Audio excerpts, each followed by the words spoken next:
أحلى الأشعار مع عزت سعد الدين.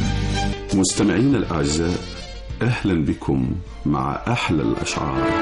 قصيدتنا في هذه الحلقة بعنوان زيت ونيران للشاعر فاروق شوشة.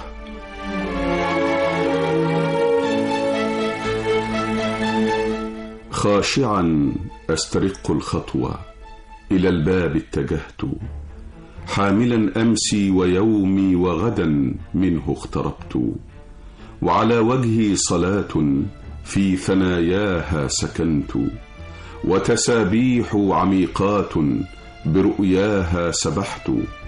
غمرت نفسي وفي درب أمانيها انطلقت، ساريا أحتطب الوهم كأني ما سريت، وأرى قبضة أيامي عبئا قد حملت، وإذا نورك يدعوني وللنور مضيت. آن أن أمسح أحزاني ودربا قد سلكت، آن أن أنفض زورا في مهاويه انجرفت، آن أن أقصد بابا طالما عنه نأيت.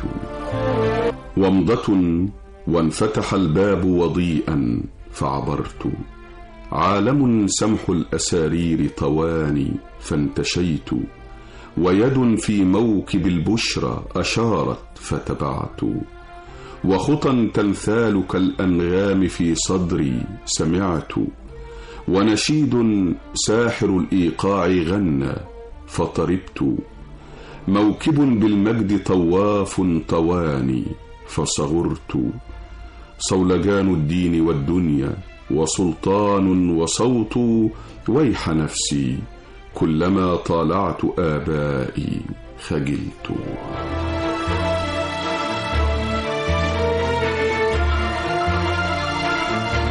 ظامئا جئت إلى النبع المصفى فارتويت، ذكريات من عبير الحق فاحت فانتشيت، وثمار من جنى الرضوان وافت فقطفت، وحديث يخطر السحر من السحر رشفت، ورضاب هومت نفسي فيه فسكرت، فهو نور فيه سرت، وهو فيض فيه تهت، وهو سر إن أقل أخفى من السر صدقت، ونداء من حمي الروح لا يحدوه صوت.